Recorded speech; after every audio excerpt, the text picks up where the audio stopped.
Dear student, today we will discuss about Machiavelli. Machiavelli is a father of modern politics. Machiavelli also a father of power politics, and Machiavelli is the first political thinker who changed the meaning and nature of politics. Aristotle and Plato and Aristotle is a ideal political thinker, and he support the moral politics, but Machiavelli is a supporter of power politics. Machiavelli जिसे आधुनिक राजनीति का जनक माना जाता है। Machiavelli जिसने राजनीति की परंपरा चली आ रही परंपरा को बदला, और जो राजनीति जो कि कहीं ना कहीं इथिक्स से रिलेटेड थी, इथिक्स के बेस पे थी, और पॉलिटिक्स को इथिक्स से जोड़ के ही देखा जाता था। जितने भी आइडियल थिंकर थे, अभी जितने भी पहले के वेस्टर्न पॉलिटिकल थिंकर थे, चाहे वह सोक्रेटिस हो, चाहे वो प्लेटो हो, चाहे एरिस्टोटल हो, चाहे संत अगस्टाइन हो, मिडिल एज तक आते आते जितने भी पॉलिटिकल थिंकर हैं, सब ने पॉलिटिक्स को इथिक्स से ही जोड़ के देखा था। एक्चुअली इथिक्स और रिलीजन ये दो ऐसी चीजें थी जो पॉलिटिक्स का बेस थी। मैकियावेली पहला पॉलिटिकल थिंकर था जिसने राजनीति को एक नए प्रारूप में, एक नए नेचर के साथ उसको एक्सप्लेन किया, और उसने हर उस बिंदु पर, हर उस विषय पर, हर उस सब्जेक्ट पे चर्चा की जो मॉडर्न पॉलिटिक्स का बेस है। जिस मोरालिटी की बात, जिस नैतिकता की बात, जिस एथिक्स की बात प्लेटो और एरिस्टोटल करते थे, उस मोरालिटी और एथिक्स की जगह उसने पावर पॉलिटिक्स की बात की। उसने उस सारे ट्रेंड को चेंज कर दिया। उसने इंसान ह्यूमन नेचर को डिफाइन किया। उसने जो है बदलती परिस्थितियों के साथ जो पॉलिटिकल थॉट जो सिटी स्टेट पे सेंटर था, जो पूरी तरह से एक जो सिटी स्टेट के इर्द गिर्द घूम रहा था, जो पॉलिटिक्स जिसके सब्जेक्ट मैटर में सबसे ज्यादा इम्पोर्टेंस सिटी स्टेट को था, उस सिटी स्टेट की जगह मैकियावेली और पहला पॉलिटिकल थिंकर बना जिसने नेशन स्टेट की बात की, जिसने मॉडर्न स्टेट की बात की। आज हम जिस स्टेट में रह रहे हैं, इस स्टेट का आइडिया ही मैकियावेली ने दिया। मैकियावेली एक ऐसा पॉलिटिकल थिंकर था जिसने पॉलिटिक्स के नेचर को चेंज कर दिया। मैकियावेली जो है वह उसे आधुनिक राजनीति का पिता भी कहा जाता है, उसे फादर ऑफ मॉडर्न पॉलिटिक्स भी कहा जाता है। साथ ही साथ उसे फादर ऑफ पावर पॉलिटिक्स भी कहा जाता है। साथ ही साथ उसने रियलिस्टिक अप्रोच को, हालांकि एरिस्टोटल ने भी रियलिस्टिक अप्रोच को लागू किया था, लेकिन मैकियावेली ने ह्यूमन नेचर के बेस पे रियलिस्टिक अप्रोच को लागू किया, और वो उसने यह बताने का प्रयास किया कि एक्चुअल में जो दिखाई देता है वही सच है, जो हो रहा है वही सच है। आदर्श जैसी चीजें बहुत कम होती हैं, कुछ भी नहीं होती है। आदर्श अगर होता भी है तो सिर्फ एक स्वांग है, एक दिखावा है। जो होती है एक्चुअल होती है, और वो रियल पॉलिटिक्स की बात करता है और रियल पॉलिटिक्स के बारे में सोचता है। हालांकि मैंने आप लोगों को बताया है कि कोई भी विचारक हो, कोई भी पॉलिटिकल थिंकर है, अगर वह उसके जो आइडियाज हैं, उसके जो विचार हैं, वह कहीं ना कहीं उसकी परिस्थितियों से प्रभावित होते हैं, और वह जो है अपने परिस्थितियों का गुलाम होता है। उन परिस्थितियों के आधार पे ही, वो अपने परिस्थितियों के आधार पे ही अपने विचारों का निर्माण करता है, अपने विचारों का चयन करता है। उस पर बहुत सारी चीजों का प्रभाव होता है, और वह उन प्रभावित चीजों से, जिससे वह प्रभावित होता है, उन चीजों से अपने विचारों का, अपने थॉट्स का, अपने जो है अपने आदर्शों का निर्माण करता है। मैकियावेली भी एक ऐसा ही पॉलिटिकल थिंकर है जो कि जिस एक इटली के फ्लोरेंस शहर में पैदा होता है और इटली के फ्लोरेंस शहर से ही वो अपने विचारों का तारतम्य शुरू करता है। मैकियावेली जो है पे सबसे ज्यादा प्रभाव अगर किसी चीज का पड़ता है तो वह रेनेशा का है। रेनेशा जिसे हिंदी में पुनर्जागरण कहा जाता है।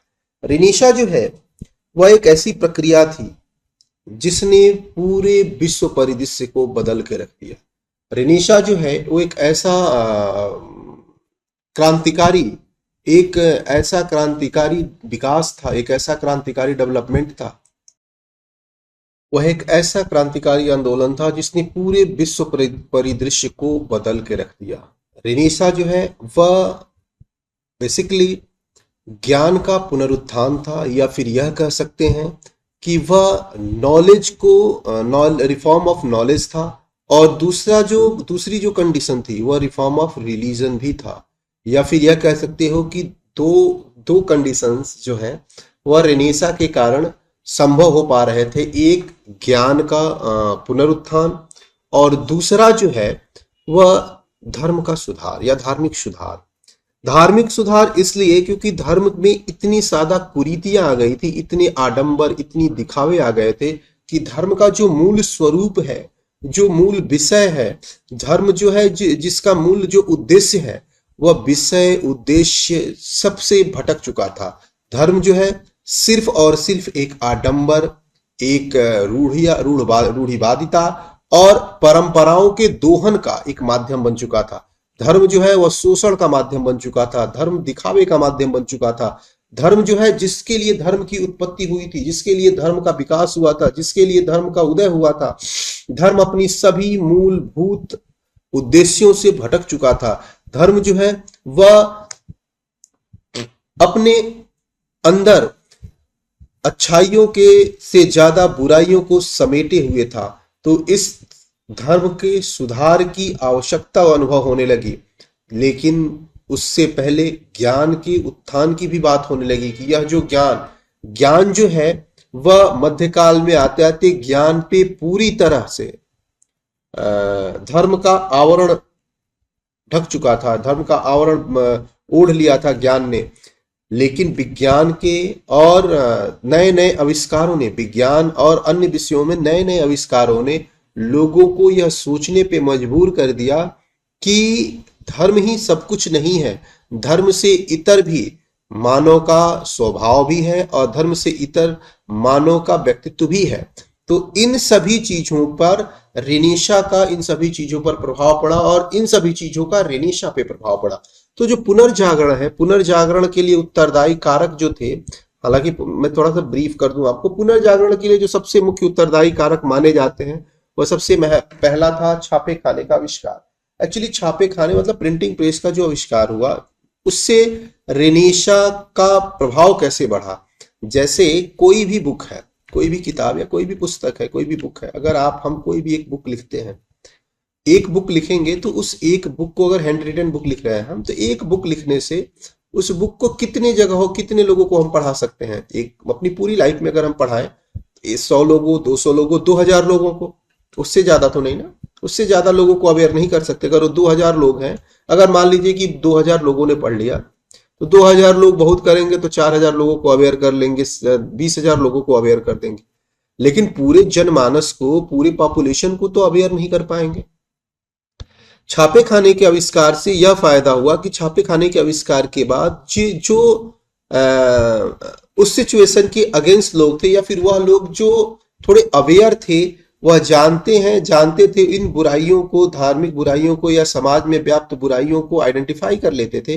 तो उन लोगों को छापे खाने से यह हुआ कि उनकी लिखे गए लेख, उनके लिखे गए आर्टिकल, उनके लिखे गए पेपर्स, उनके लिखे गए बुक्स, किताबें जो हैं वह छापे खाने के द्वारा छप के अन्य लोगों तक आसानी से पहुंचने लगी, जिससे और ज्यादा संख्या में लोग अवेयर और जागरूक होने लगे।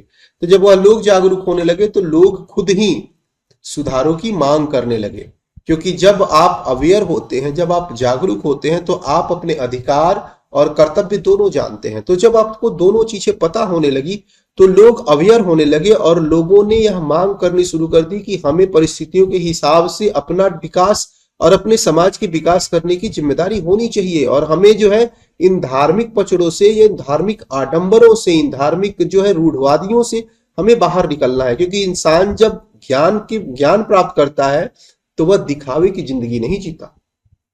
जब उसे ज्ञान होगा तो वह दिखावे की जिंदगी नहीं जीता। हमेशा आपने देखा होगा कि जितने भी ज्ञानी लोग हैं, जिनके पास ज्ञान है, ज्ञान का मतलब जिनके पास नॉलेज है, जो चीजों को कंपेयर कर सकते हैं, जो सही और गलत का फर्क समझ सकते हैं, वह सारे लोग इन दिखावे और आडंबर से परे होते हैं, उनसे अलग हो जाते हैं। उनके लिए दिखावे और आडंबर जो है, दिखावे और आडंबर की जिंदगी से वो बाहर निकल जाते हैं।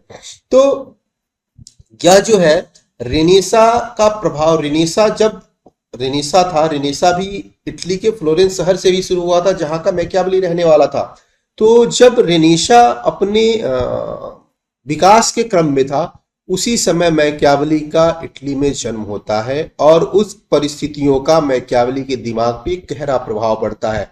वह उन धार्मिक सुधारों को भी बहुत डीपली एनालाइज करता है और साथ साथ उस ज्ञान के पुनरुत्थान को भी बहुत डीपली एनालाइज करता है। वह महसूस करता है कि वह पुस्तकें जो धर्म पे आधारित थी, या फिर वह सारी व्यवस्थाएं, वह सारी संरचनाएं, वह सारे रूल्स और रेगुलेशन जो धर्म पे आधारित थे, उनमें सुधार की मांग जनता द्वारा की जा रही है और जनता उसमें सुधार कर भी रही है और लोग उसमें सुधार चाह भी रहे हैं। तो यह सारी परिस्थितियों का प्रभाव उसके दिमाग पे पड़ता है। उसके बाद जो दूसरी सबसे महत्वपूर्ण चीज जो उसके व्यक्तित्व को प्रभावित करती है, वह है absolute monarchy, rise of absolute monarch. Actually जो एब्सोल्यूट मोनार्क का जो कॉन्सेप्ट है, एब्सोल्यूट मोनार्क का मतलब क्या है कि आपको मैंने संत अगस्टाइन पढ़ाया था, तो मैंने आपको बताया था कि उसमें थ्योरी ऑफ टू सैरोड था, कि उसका मतलब यह था कि दो तलवारों का सिद्धांत है और एक तलवार राजा के पास है, एक तलवार चर्च के पास है। मतलब ईश्वर ने दो तलवारें दी हैं और दोनों तलवार एक एक व्यक्ति के पास है, एक चर्च के पास और एक राजा के पास। तो यह जो राजा और चर्च का जो पावर का डिस्ट्रीब्यूशन था, वह जो है पुनर्जागरण के बाद या पुनर्जागरण के साथ वह विवाद जो है वो खत्म होने लगता है और एक नए तरह की व्यवस्था डेवलप होती है, एक नए तरह की परंपरा विकसित होती है, एक नए तरह का सिस्टम ऑर्गेनाइज होता है। और वह होता है कि जो मोनार्क है, जो राजा है, वो एब्सोल्यूट पावर यूज करेगा। वह जो है सभी से सर्वोच्च है, चाहे वह एजुकेशनल इंस्टीट्यूशन हो, चाहे वह सोशल इंस्टीट्यूशन हो, चाहे वह रिलीजियस इंस्टीट्यूशन हो। पॉलिटिकल इंस्टीट्यूशन जो है वह सबके ऊपर है और सबसे सुपीरियर है। तो वह जो है एक एब्सोल्यूट मोनार्क की का जो है उदय होने लगता है और एक जो है मोनार्क मींस मोनार्किज्म, एक मोनार्की सिस्टम का डेवलप होने लगती है। जितने भी अगल बगल के राज्य होते हैं, स्टेट होते हैं, वह सब जो है एक मोनार्की जो है वह एक तरह से यह कहा जा सकता है कि एक एब्सोल्यूट मोनार्की का जन्म होता है। और वो मोनार्की के जन्म के पीछे जो रीजन था, वो डिवाइन कॉन्सेप्ट था कि ईश्वर ने सिर्फ और सिर्फ राजा को ही अपना प्रतिनिधि चुना और राजा के अंदर ही चर्च और बाकी सारे संस्थाएं हैं, चाहे वो सोशल इंस्टीट्यूशन हो, पॉलिटिकल हो, सोशल हो, एजुकेशनल हो, चाहे वो रिलीजियस इंस्टीट्यूशन हो। तो एब्सोल्यूट मोनार्क जो है वो अपने पूरे स्टेट के लिए होल सोल सुपीरियर होता है और जितने भी पावर के जो भी एलिमेंट्स हैं वो सब वह खुद जो है वह तय करता है और खुद ही। तो एक एब्सोल्यूट मोनार्क का उदय हो रहा था। तो जो एब्सोल्यूट मोनार्क जब राइज हो गया था या फॉर्म हो गया था, तो उस समय जो है वह एब्सोल्यूट पावर को यूज कर रहा था। मैकियावेली के विचारों पर इसका भी बहुत बड़ा प्रभाव पड़ा, क्योंकि वह जो है ह्यूमन नेचर को जब डिफाइन करता है तो वह पाता है कि ह्यूमन नेचर को गवर्न करने के लिए एक डेमोक्रेटिक या रिपब्लिकन टाइप ऑफ गवर्नमेंट नहीं चाहिए, उसको कंट्रोल करने के लिए। क्योंकि वह जब बात करता है ह्यूमन नेचर की, तो यह बताता है कि ह्यूमन का नेचर जो है वो सेल्फिश है, इगोइस्टिक है, वह कोऑपरेटिव नहीं है, वह हेल्पफुल नहीं है। तो ऐसे नेचर्स को कंट्रोल करने के लिए, ऐसे नेचर्स को रोकने के लिए या संभालने के लिए एक एब्सोल्यूट मोनार्क ही चाहिए। और एब्सोल्यूट मोनार्क उस समय की परिस्थितियों की मांग थी और वह परिस्थितियां ऐसी थी कि अगर एब्सोल्यूट मोनार्क नहीं है तो वहां पे अराजकता या अनार्की की सिचुएशन आ जाती थी, क्योंकि लोग जो है वो सेल्फिश और स्वार्थी थे। और उसने इस चीज को बहुत ही गहनता से अध्ययन भी किया था और देखा भी था। तो इसलिए इस चीज का भी रेनेसा के बाद एब्सोल्यूट मोनार्किज्म का भी प्रभाव उसके ऊपर पड़ा हुआ, उसके विचारों पे पड़ा हुआ था। तीसरा जो प्रभाव उसके विचारों पे पड़ा, वो तीसरा प्रभाव जो उसको ज्यादा गहराई से, या फिर यह कह लीजिए कि ज्यादा डीप उसके उसके दिमाग पे उसका प्रभाव पड़ा। क्यों? क्योंकि जो मैकियावेली है, मैकियावेली जो है में नेशनलिज्म की भावना कूट कूट के भरी हुई थी। वह एक बहुत बड़ा नेशनलिस्ट था और उसका जो ड्रीम प्रोजेक्ट था वो इटली का एकीकरण था। वह इंटीग्रेटेड जो इटली है, वह उसके ड्रीम प्रोजेक्ट में से था, या फिर उसका जो मेन ऑब्जेक्टिव था वो इटली को यूनाइट करना था। क्योंकि इटली जो है वो 5 बड़े राज्यों में डिवाइड था, मोनार्किस में, या फिर यह कह लो प्रिंसली स्टेट में डिवाइड था। और उसको यूनाइट करने का उसका जो स्वप्न था, क्योंकि उसको पता था कि उसके जो पड़ोसी हैं, स्पेन है, ब्रिटेन है, बाकी जो उसके पड़ोसी थे, उनकी सबकी नजर जो है इटली के उन राज्यों पे थी। तो वह चाहता था कि अगर इटली किसी जो है एब्सोल्यूट मोनार्क के अंडर में आ जाए, किसी ऐसे राजा के अंडर में आ जाए जो एब्सोल्यूट पावर यूज करे, या फिर इटली यूनाइट हो जाए, तो बाकी कोई भी स्टेट उसका कुछ भी नहीं कर पाएंगे। अगर वह ऐसा नहीं होता है तो इटली पे जो है खतरा है। और इसलिए वो एब्सोल्यूट मोनार्क का जो है मोनार्क की आइडियोलॉजी का प्रभाव उसके दिमाग पे पड़ा था। तीसरा जो था वो पॉलिटिकल डिवीजन जो इटली का हो गया था। मैंने अभी आपको बताया कि इटली जो 5 पार्ट में डिवाइड हो गया था, तो यह इटली का जो पॉलिटिकल डिवीजन था, इससे वो बहुत दुखी था और इसका निवारण चाहता था। उसका जो प्रोजेक्ट है वो उसको जो चाहता था, उसका जो ऑब्जेक्टिव था वो यही था कि कैसे भी करके मुझे इटली का को यूनाइट करना है। और वह जो है इटली को यूनाइट करने के लिए हर संभव प्रयास करता है। हालांकि आपको बता दूं कि जो मैकियावेली है, मैकियावेली जो है वह डेमोक्रेटिक फॉर्म ऑफ गवर्नमेंट का बहुत बड़ा समर्थक है। वह डेमोक्रेटिक तरीके से सरकार का चयन चाहता था, और वह चाहता है कि सरकार जो है वह लोगों की इच्छाओं से बने। लेकिन वह यह जानता था कि लोग बहुत स्वार्थी हैं, लोग बहुत सेल्फिश हैं, लोग जो है इगोइस्टिक हैं, लोग जो है सेल्फ सेंटर्ड हैं। तो उनको कंट्रोल करने के लिए एक एब्सोल्यूट मोनार्क ही चाहिए। तो इसलिए वह मोनार्की का सपोर्ट करता था। और तीसरी चीज जो थी, मतलब जो मेन चीज थी, यह थी कि जो इटली के को डिवाइड कर दिया गया था, जो पॉलिटिकली डिवाइडेशन कर दिया गया था इटली का, तो उस डिवाइडेशन को, उस जो है बंटवारे को रोकने के लिए, या फिर उस बंटवारे को खत्म करने के लिए, उस बंटवारे को तोड़ने के लिए जो मैकियावेली है, मैकियावेली यह चाहता था कि कैसे भी करके एक एब्सोल्यूट मोनार्क जो है स्टेबल हो। और इसका भी बहुत डीप प्रभाव जो है मैकियावेली पे पड़ा इटली के बंटवारे का, क्योंकि वह एक बहुत बड़ा समर्थक था इटली के एकीकरण का। और उसका जो है उसने यह देखा कि इटली का बंटवारा हो गया, और इटली का बंटवारे के बाद लूट खसोट और इटली को लूटने के हर संभव प्रयास किए जाने लगे। तो इसलिए जो है वह उसके विचारों पे इसका भी बहुत बड़ा प्रभाव पड़ा। उसके बाद उसके अंदर जो सबसे बड़ी चीज थी, मैंने आपको अभी बताया था जब कि उसमें जो है नेशनलिज्म जो है वह कूट कूट के भरा हुआ था। और इसके पीछे यह क्यों भरा हुआ था? क्योंकि वह जो एरा था, वह जो रेनिशा का एरा था, या फिर जो रिफॉर्म्स का एरा था, जिसमें रिलीजियस और नॉलेज रिफॉर्म्स हो रहे थे, तो उस समय एक नए तरह की लहर थी जिसको नेशनल फीलिंग का वो कह सकते हैं कि लहर हो सकती, कही जा सकती है। उसमें जो है जो छोटे छोटे स्टेट थे वो आपस में यूनाइट होकर एक नेशन स्टेट को फॉर्म कर रहे थे, एक नेशन स्टेट को क्रिएट कर रहे थे। तो मैकियावेली के दिमाग पे, दिल दिमाग पे यह भी प्रभाव था कि यह जो नया एरा आ गया है, वह नया जो कॉन्सेप्ट आया है वह नेशनलिज्म का है और नेशनल फीलिंग का एरा है। सब जो छोटे छोटे मोनार्क थे वो आपस में समझौता करके एक बड़े जो है एम्पायर को बना रहे हैं। और जो छोटे छोटे सिटी स्टेट थे अब वो नेशन स्टेट के रूप में अपने आप को स्टेबल करने के लिए प्रयासरत है। तो इसका भी प्रभाव जो है मैकियावेली के विचारों पर पड़ता है। और मैकियावेली जो है वह खुद, मैंने आपको बताया कि मैकियावेली के अंदर खुद ही नेशनलिज्म जो है वो कूट कूट के भरा हुआ था।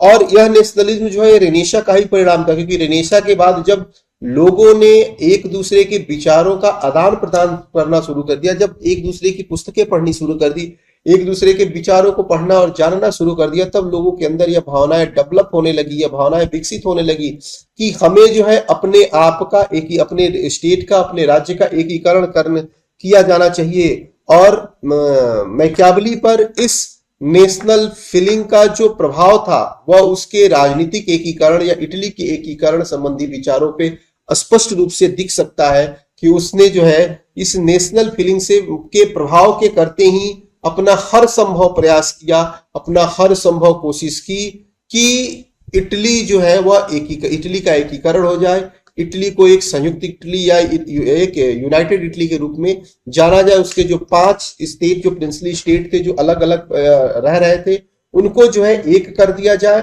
और इसके लिए जो है हर संभव कोशिश उसने की और इसका प्रभाव उसके दिमाग और मस्तिष्क पे बहुत व्यापक रूप से पड़ा। उसके बाद मैं आपको यह भी हर बार बताता हूं कि कोई भी पॉलिटिकल थिंकर हो, चाहे वो आपने प्लेटो पढ़ा, सोक्रेटिस पढ़ा, प्लेटो पढ़ा, अरिस्टोटल पढ़ा, सत्तागस्टाइन पढ़ा, हर विचारक का, हर थिंकर के विचारों पर, हर थिंकर के आइडियाज पे उसके सिचुएशन का, उसके एटमॉस्फेयर का, उसके परिस्थितियों का प्रभाव पड़ता ही पड़ता है। अगर आपसे कहा जाए कि आप अगर आपको कोई एस्से या कोई निबंध लिखने को दिया जाए तो आपके निबंध का 40% जो है हिस्सा है आपकी परिस्थितियों के हिसाब से आपके दिमाग में आता है। तो मैकियावेली के विचारों पर उसकी परिस्थितियों का भी बहुत प्रभाव था और इन परिस्थितियों में रेनेशा भी था। यह सारी उसकी परिस्थितियां हैं जिसने उसके विचारों को प्रभावित किया। इसी में से एक परिस्थिति यह भी थी कि इटली की जो सोशल कंडीशन थी वह भी मैकियावेली के विचारों को बहुत प्रभावित करती है, क्योंकि मैकियावेली जो है वह अपनी सोसाइटी से प्रभावित था और वह उसने जो है उस अपने वर्तमान समय की सोसाइटी में, क्योंकि जब सुधार हो रहा था, चाहे वो धार्मिक सुधार हो, चाहे वो ज्ञान का पुनरुत्थान हो या फिर नॉलेज रिफॉर्म्स हो, जो भी है वो जब हो रहा था तो उस समय चीजें परिवर्तित हो रही थी, बदल रही थी, परंपराएं टूट रही थी, नई परंपराएं विकसित हो रही थी। तो कई जगह समाज में कॉन्फ्लिक्ट भी हो रहा था, कहीं जगह समाज में कोऑपरेशन भी हो रहा था। तो वह जो है इस चीज का प्रभाव उसके दिमाग पे बहुत व्यापक रूप से पड़ा कि समाज में लोग जो हैं वह परिस्थितियों के हिसाब से अपने आप के, अपने नेचर को कैसे बदलते रहते हैं, कैसे परिवर्तित करते रहते हैं। वह जो है इस बात को बड़ी डीपली एनालाइज किया कि सिचुएशन के हिसाब से व्यक्ति जो है वह हर संभव प्रयास कर लेता है, हर काम करने को तैयार हो जाता है, क्योंकि जिस परंपराओं को अनादिकाल से जो परंपराएं चली आ रही थी, सदियों से चली आ रही थी, वह नए ज्ञान के बाद, नए उत्थान के बाद, नए विचारों के आगमन के बाद उन परिस्थितियों को बदला जाने लगा और यह देखा जाने लगा कि कौन सी हमारे लिए जरूरी है, कौन सी परिस्थितियां, कौन से चीजें हमारे लिए जरूरी है, कौन सी जरूरी नहीं है, कौन हमारे विकास में सहायक है, कौन विकास में सहायक नहीं है। इन सभी चीजों का, इन सभी सोशल कंडीशन का भी मैकियावेली पे बहुत प्रभाव पड़ा और इटली के जनता का, वहां के ह्यूमन नेचर का भी मैकियावेली के विचारों पर बहुत प्रभाव पड़ा। मैकियावेली जो है वह चाहे आर्थिक सिचुएशन हो, चाहे राजनीतिक सिचुएशन हो, चाहे सामाजिक सिचुएशन हो, हर तरह से मैकियावेली अपने परिस्थितियों से सीखा, समझा और अपने विचारों के निर्माण में उसका एक महत्वपूर्ण योग दिया। हालांकि रेनेसा सबसे महत्वपूर्ण विषय था, सबसे महत्वपूर्ण बिंदु था जिसका सबसे ज्यादा प्रभाव मैकियावेली पे पड़ा और मैकियावेली जैसे विचारक के या फिर मैकियावेली के प्रथम आधुनिक राजनीति विचारक होने के पीछे भी कहीं ना कहीं यह रेनेसा ही सबसे रिस्पॉन्सिबल रीजन था, क्योंकि रेनेसा के आगमन के बाद धार्मिक कट्टरता, धार्मिक आडंबर, धार्मिक जो है जो रूढ़ियां थी, धार्मिक जो है वह जो अव्यवस्थाएं थी, वह सभी जो है वह धीरे धीरे खत्म होने लगी। लोग जो है जागरूक होने लगे, लोग चीजों को समझने और जानने लगे। लोग जो है वह रेनेसा के बाद एक नए वर्ग का भी उदय होता है। यह भी ध्यान रखिएगा कि रेनेसा से पहले सिर्फ 2 ही वर्ग थे। एक जो वर्ग था वह था उच्च वर्ग और दूसरा निम्न वर्ग। लेकिन डेमोक्रेसी के आने के बाद लोगों के अंदर एक दूसरा जो वर्ग, डेमोक्रेसी के औद्योगिक क्रांति के बाद जो इंडस्ट्रियल रिवोल्यूशन हुआ था, तो इंडस्ट्रियल रिवोल्यूशन से पहले सोसाइटी जो है वो सिर्फ दो पार्ट हुआ करते थे। एक पार्ट जो है वह इंडस्ट्रियलिस्ट या फिर कैपिटलिस्ट का होता था, और दूसरा जो होता था वो लेबरों का होता था या उनका वर्कर्स का होता था। लेकिन जो है रेनेसां से पहले सिर्फ दो वर्ग होते थे, एक उच्च वर्ग या फिर वह राज या फिर मोनार्क या फिर मोनार्क से रिलेटेड एडमिनिस्ट्रेटिव बॉडी के रूप में जो काम करते थे वो, और दूसरे किसान या फिर मजदूर। इसके बाद इंडस्ट्रियल रिवोल्यूशन के बाद एक तीसरा वर्ग डेवलप हुआ जो कि संख्या में सबसे ज्यादा था, सबसे बड़ा था, और वह था मध्यम वर्ग। मध्यम वर्ग के उदय के साथ एक नए तरह की विचारधारा जागृत हुई, वह थी समानता की विचारधारा, वह थी स्वतंत्रता की विचारधारा।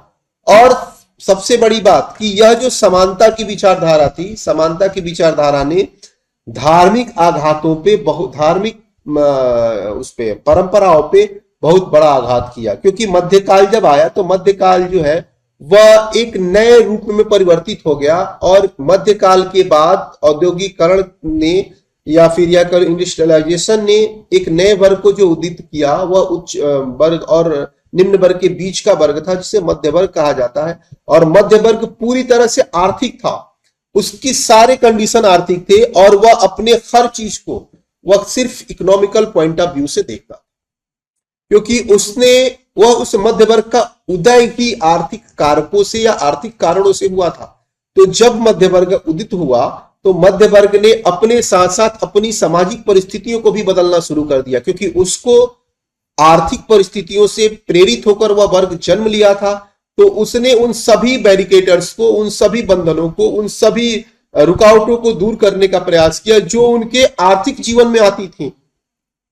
इस कारण से सबसे पहला सुधार धार्मिक के रूप में माना जाने लगा, क्योंकि धर्म जो है वह एक बंधन के रूप में था। धर्म जो जिस उद्देश्य से धर्म का जन्म हुआ था, वो उद्देश्य से धर्म भटक चुका था, और वह एक बंधन के रूप में आ गया था कि इसको यह नहीं करना है, इसको यह नहीं करना है, उनको यहां नहीं जाना है, उनको वहां नहीं जाना था। इन सभी चीजों को तोड़ने का काम, इन सभी चीजों से ऊपर उठने का काम, इन सभी बंधनों को हटाने का काम यह मध्य वर्ग करना शुरू कर दिया। तो मध्य वर्ग की नए अवतरण से, मध्य वर्ग के उदय से एक नई सामाजिक संरचना, एक नई सामाजिक व्यवस्था का जन्म हुआ, और इस नई सामाजिक संरचना और व्यवस्था ने पूरी तरह से पॉलिटिकल और रिलीजियस कॉन्सेप्ट को चेंज कर दिया। राजनीति ने भी अब मध्य वर्ग को अपने स्टडी का माध्यम बनाया, और उनके आधार पे अपने नियम और अपने विषयों को स्थापित करने का काम शुरू कर दिया। अब जब नए तरह के विषय आने लगे, नए तरह के विचार आने लगे, तो नए तरह के विचारों से लोग नई तरह की ऊर्जा के साथ जो है वह जागरूक होने लगे। और अब जागरूक लोग जो है वह धर्म की अच्छाई और बुराई में तुलना करने लगे, वह धर्म को समझने लगे, और धर्म को यह मानने लगे कि धर्म सिर्फ मानसिक संतुष्टि और मानसिक शांति का माध्यम है, उससे जीवन यापन नहीं हो सकता। धर्म जो है जीवन यापन का माध्यम नहीं है, वह सिर्फ आपको मानसिक संतुष्टि प्रदान कर सकता है या फिर आपके भय को कम करने का माध्यम हो सकता है, लेकिन वह जो है आपके आर्थिक कंडीशन को सुधारने का माध्यम नहीं है। आर्थिक कंडीशन के लिए आपको अपनी व्यवस्था बदलनी पड़ेगी, अपनी परंपराएं बदलनी पड़ेंगी, अपने स्ट्रक्चर बदलने पड़ेंगे। इस कारण से जो है मैकियावेली जो है वह इन चीजों से प्रभावित होता है, इसको देखता है कि कैसे जो है वह धर्म के बाद आर्थिक युग और आर्थिक युग के बाद राजनीतिक युग का जो है जन्म होता है। तो इन सभी चीजों का मैकियावेली के विचारों पे बहुत बड़ा प्रभाव पड़ता है। और मैकियावेली जो धार्मिक पुनरुत्थान के साथ साथ जो ज्ञान का पुनरुत्थान होता है, धार्मिक सुधारों के साथ साथ जो ज्ञान का पुनरुत्थान होता है, तो नई नई चीजें डेवलप होती है, नए नए विचार डेवलप होते हैं, नई नई व्यवस्थाएं पनपती हैं। तो इन सब का मैकियावेली पे प्रभाव पड़ता है। और मैकियावेली का जो मुख्य उद्देश्य था, जो उसने अपना मुख्य उद्देश्य घोषित किया था, वह इटली का एकीकरण था। और वह चाहता था कि हर संभव, हर प्रयास मेरा सिर्फ और सिर्फ इस उद्देश्य से हो कि कैसे भी करके इटली का एकीकरण हो जाए, और इटली जो है वह एक यूनाइट इटली के रूप में स्थापित हो जाए।